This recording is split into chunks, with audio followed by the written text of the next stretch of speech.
Good morning, everyone. My name is Benjamin, and welcome to the first of our candidate matchups. And today we're going to be looking at Kamala Harris and kind of discussing why, what I think the matchup will wind up being, or that was a poor way to phrase it. Discussing what I think would happen in this matchup. And this isn't an if the election were to happen today. This is assuming a full campaign. I don't believe in looking. I don't believe if the election were held today is a good way of looking at a matchup, and it also doesn't help figure out what's going to happen in the future. So what I'm going to assume is the full primary is taking place, all three debates have taken place, and generally I'll assume everything is considered a wash and polls show a generally competitive race, within 3% in either direction. Now, before I do that, I do want to state that I think in most situations, if Donald Trump is within 3 points of the Democrat, that's it. He's won. And that's because of the nature of where the Democratic base vote is.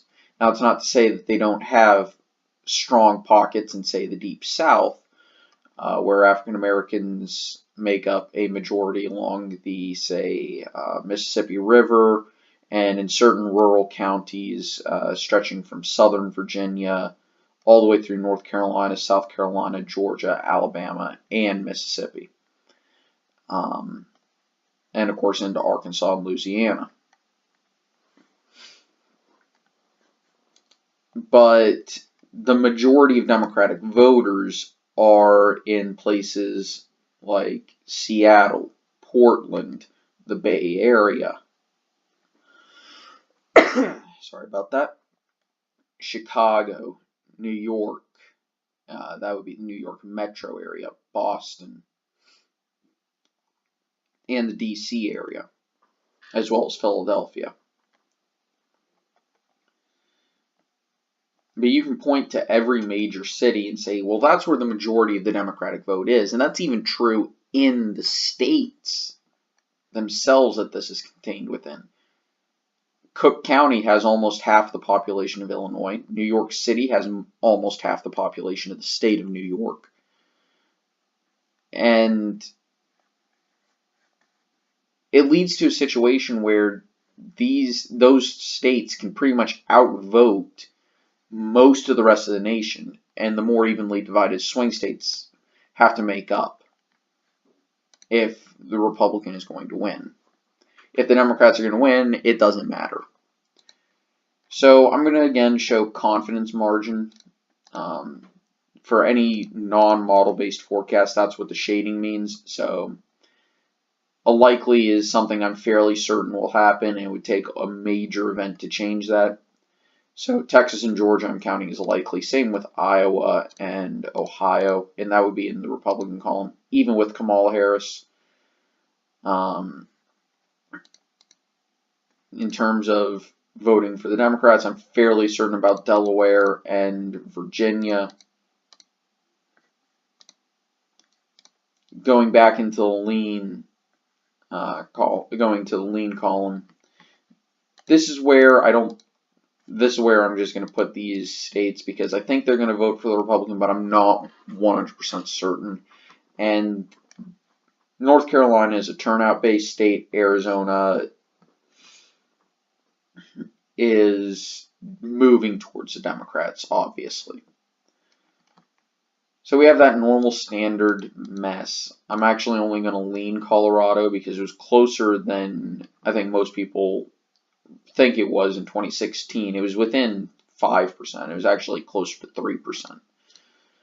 Nevada, I'm putting in the leans column because it tends to vote more Democratic than one would think, and one would think it should be a true toss-up, but it's not.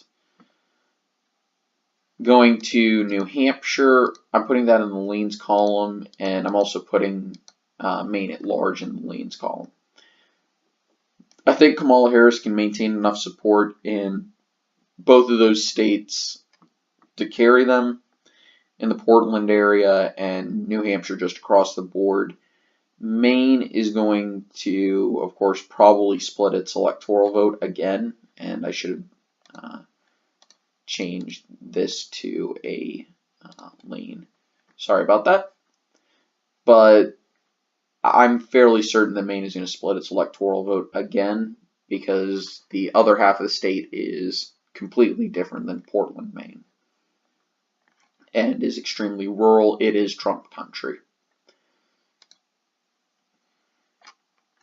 Florida, I'm actually putting this in the leans Trump column, even with Kamala Harris and even with the addition of potentially 1.2 million voters because their new the new law passed by popular ballot initiative that would allow felons to vote again after they've served their sentences.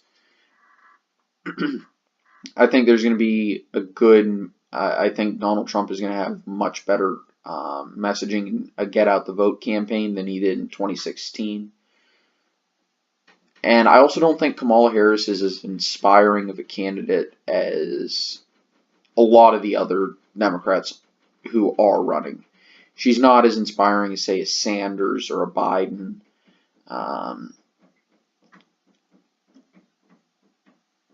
And her past is not exactly as clean as people would realize.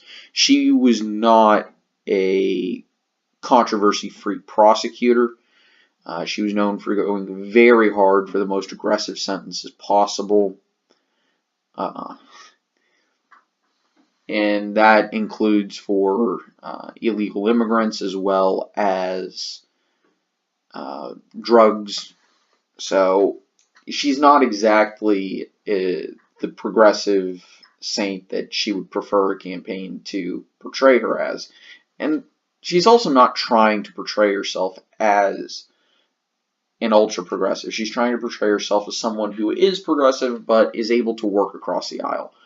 Whether or not that's actually true is up for serious debate. Moving on to the upper Midwest, I really just don't see Kamala Harris, a coastal elite, playing into the hands of, say, Wisconsin talk radio, which is fairly conservative. I just don't see her playing to the factory worker in rural Kentucky, or I said Kentucky. I don't see her portraying herself to the factory worker in rural Pennsylvania. That's what I meant to say. I don't see her doing well with the people of the Iron Range in Minnesota, or even the factory workers in Detroit.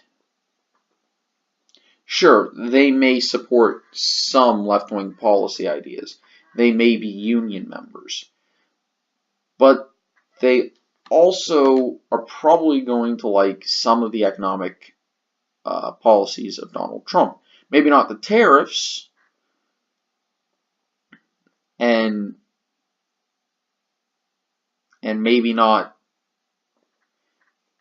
some of his other, economic policies, but they're going to like renegotiating NAFTA. They're going to like attempting to renegotiate trade with China. They're going to like that Donald Trump has not gone after unions. I don't see the rural and factory vote leaving Donald Trump. At least not a tremendous amount. So I'm going to tilt Pennsylvania and Wisconsin to Trump. Michigan was close enough so that any vote leaving Donald Trump would mean the Democrat wins it. I think that's very possible. And same thing with Minnesota. I honestly would expect a result like this. So this is what I think the map would look like if it were Kamala Harris versus Donald Trump.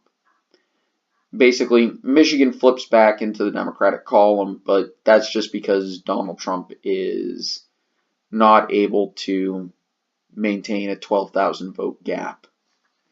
Anyway, I want to thank everyone for watching. I hope you enjoyed. I'll see you guys next time. Take it easy. Bye.